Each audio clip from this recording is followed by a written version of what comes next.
다음으로 이제 금융회사에 속하신 두 분 말씀을 듣도록 하겠습니다. 크게 보면 뭐 연구 조직입니다만은 또 박현준 부회장님은 소비자 보호 그룹 장이십니다. 참 굉장히 어려우실 것 같습니다. 야당 속의 여당 뭐 이런 거 비슷한 여당 속의 야당 뭐 이런 거 같은 느낌이 드는데 어떻게 본인께서 보고 계신지 한번 말씀 좀 부탁드립니다. 예, 안녕하십니까. 저희 신한은행에서 소비자 보호 그룹을 담당하고 있는 박현준입니다. 뭐 저는 현장에 있기 때문에 어떤 이론적인 것보다는 그냥 저희가 하고 있는 업무 위주로 좀 말씀을 드리고자 합니다. 저희 신한은행에서는 이제 소비자 보호 조직이 이제 작년까지는 그 본부 단위였는데 올해 초에 그룹 단위로 조직을 좀 확대 개편하고 그래서 올해 초부터 제가 그 업무를 이제 담당을 하고 있습니다. 제가 이제 처음 입사할 때부터 이제 뭐 교육을 받을 때 뭐 저희 이제 창립 이념에 대해서 많은 교육을 받았는데 이제 그때 뭐 저희 은행의 창립 이념 제 처음이 고객을 위한 은행이었습니다. 그리고 지금 저희들이 핵심 가치라고 하고 있는 그런 핵심 가치 중에 제1 항목이 또 고객 중심입니다. 이렇듯 이제 고객, 소비자에 대해서 이제 말은 많이 들었는데 이제 제가 막상 올해 초에 그 소비자 보호 그룹을 맡고 나니 이제 과연 어떻게 하는 게 그 소비자 보호를 제대로 하는 걸까? 또는 뭐 제가 해야 될 일이 어떤 것일까? 이제 그런 생각을 하던 차에 문득 좀 생뚱맞지만 그 기미 독립 선언서가 생각이 났습니다. 그 중에 한 구절이 그런 구절이 있습니다. 시천의 명명이요 시대의 대세이며 전 인류 공종 동생권의 발동이라 천하 하물이든지 차를 저지 억질치 못할지니라. 여기에 이제 소비자 보호를 이제 대입을 해보니까 뭐 그런 것 같습니다. 소비자 보호는 천의 명명이요 시대의 대세이며 금융 소비자와 금융 회사 간의 어떤 공종 동생하는 그 근간이 되는 거로 이제 소비자 보호라는 거는 어떤 하나의 그 선택의 문제가 아니라 금융회사에서 반드시 수행해야 될 어떤 그런 책무라는 그런 생각이 들었습니다. 소비자 보호가 천의 명명이고 뭐 시대의 대세라는 것을 인식하고 뭐 제가 업무를 한다면은 좀 더 소비자 눈높이에 다가갈 수 있지 않을까 그렇게 생각합니다.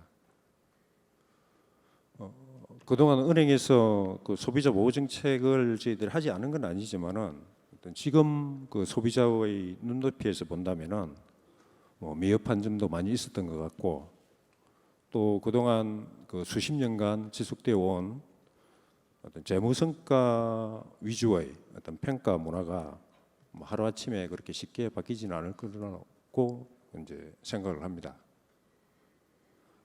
그래서 저희 신한은행에서는 우선 그 소비자 보호 문화의 정착에 좀 초점을 맞췄습니다.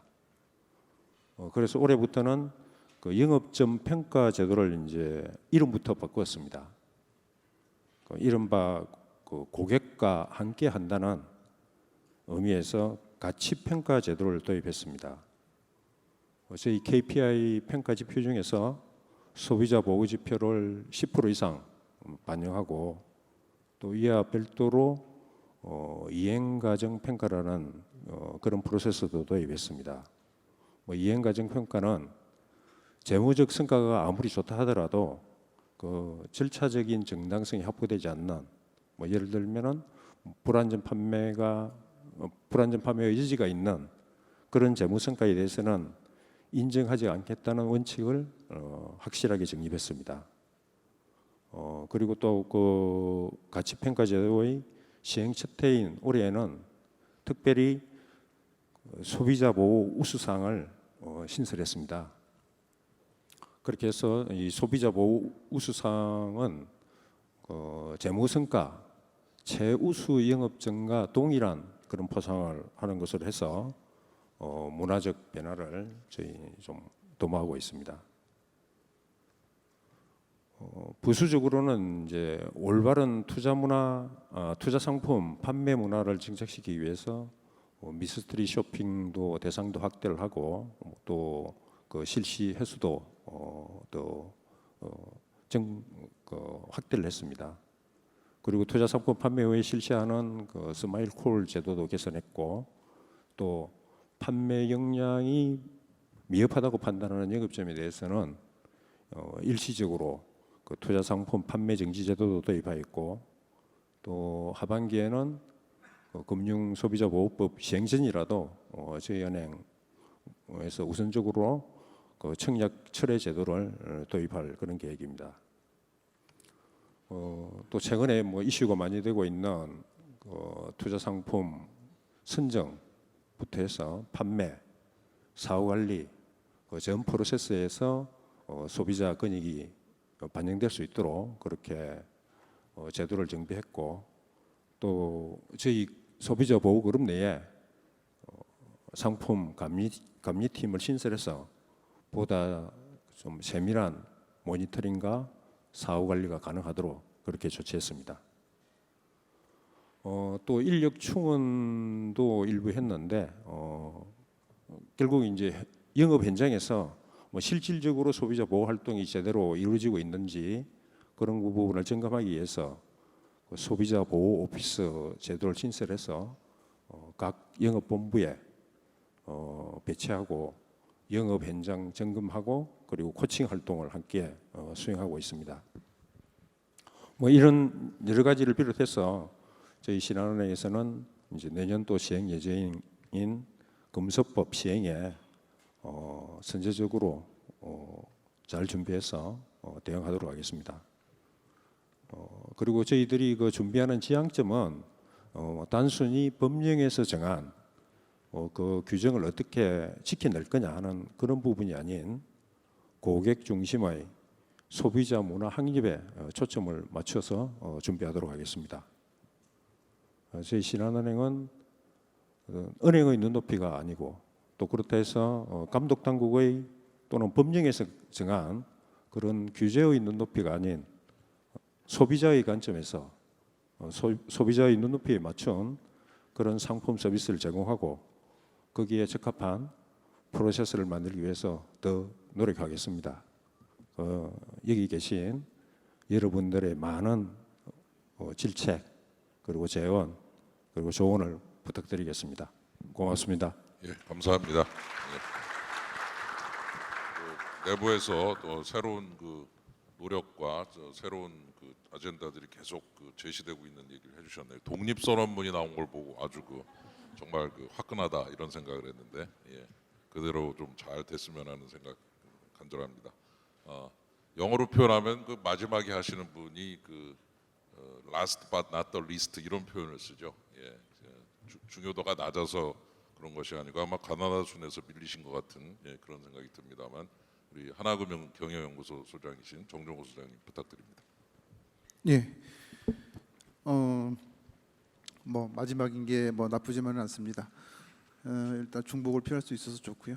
일단 기본적으로 이제 저는 그 금융소비자보호법이 아직도 갈 길이 멀다라는 데에 대해서 사실은 동의를 하는 입장입니다. 앞으로도 개선될 것들이 많이 있다라고 생각을 하는데요. 오늘은 세 가지만 간단하게 이제 좀 한번 도대체 이 금융소비자 보호가 뭘까라는 것들을 한번 생각을 해보려고 합니다. 그래서 기본적으로 금융거래에서 정보 비대칭성이 사실은 보호의 필요성의 출발점이죠. 근데 아무리 교육을 하고 인폼을 준다고 해서 사실은 금융소비자가 완전한 의미에서 인폼드 인베스터가 되기는 어렵습니다. 그렇기 때문에 금융기관이라든지 전문가들의 어쨌든 조언이나 도움이 필요한 거고, 그래서 금융소비자 보호에서 제재라든지 어쨌든 어떤 분쟁 조정을 할 때는 결국 그 전문가 집단, 뭐 그 제조사나 판매사가 될 수 있겠죠. 그네들이 얼마나 이 고객에 대해서 신의 성실의 의무를 다했느냐, 그리고 정해진 절차와 기준을 얼마나 준수했느냐, 이게 기준이 되는 것입니다. 그런 것을 제대로 하지 못했을 때 이제 여러 가지 제재가 이제 발생을 하는 것이죠. 동시에 이제 적절한 절차와 원칙에 따라서 집행이 됐다라고 한다 그러면 사실은 투자자의 어떤 자기 책임 원칙이라는 것들도 역시 중요하고 그 양자 간의 균형과 조화라는 것들이 사실은 제일 중요한 금융거래 원칙일 겁니다. 보호라는 것들도 여기서 이제 출발을 해야 될 거라고 생각을 하는데요. 일단 뭐 세 가지 정도 말씀드리고 싶은 거는 그겁니다. 일단 뭐 금소처가 처장님이 오시면서 나름대로 이제 그 기능이 좀 대폭 보강이 됐다라고 생각하는데 거칠게 표현하면 아직 택도 없다라고 생각합니다. 예를 들어서 예방 차원에서 보면은 조사 기능 같은 경우, 조사 기능을 가진 여러 개 부서들을 만들긴 했지만 사실은 이것보다 훨씬 더 사실은 보강이 될 필요가 있다. 저는 이게 지금 조직 구조가 금소처하고 이런 은행이나 금융회사 조직 구조하고 사실은 약간 좀 미러링이 돼야 된다라고 생각을 하는 편인데요. 예를 들어서 은행 같은 경우도 또는 이제 금융회사 같은 경우도 그 금융상품을 제조하거나 판매하는 이런 어떤 회사들도 사실은 상품 기능들을 굉장히 강화해야 됩니다. 근데 상품 기능을 강화한다라고 하는 것들은 상품에 대한 심사나 어떤 평가, 그 평가라는 것들은 뭐 리스크나 비용, 여러 가지 다른 어떤 우발적인 상황들에 대한 어떤 판단이겠죠.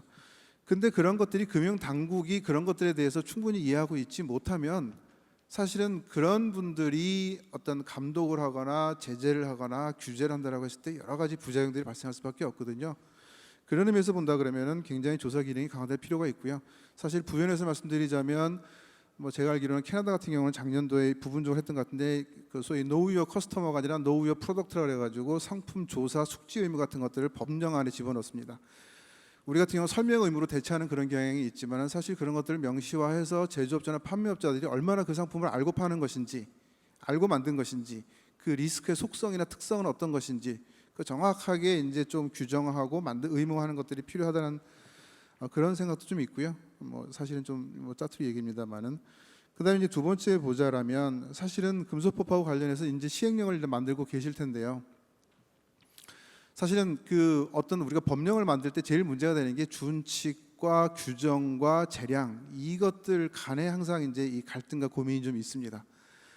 예를 들어서 우리가 뭐 우리나라의 법제라는 게 이제 기본적으로 규정 중심으로 되어 있다라고 다들 얘기를 하죠. 다만 금소법 같은 경우는 자통법 이후에 처음으로 이제 통합법적인 성격을 갖고 있어서 사실은 상대적으로 조금 어떤 준칙을 많이 담고 있는 측면은 있기는 합니다만은 굉장히 추상적인 그 조문들이 많고 구체적이지 않잖아요.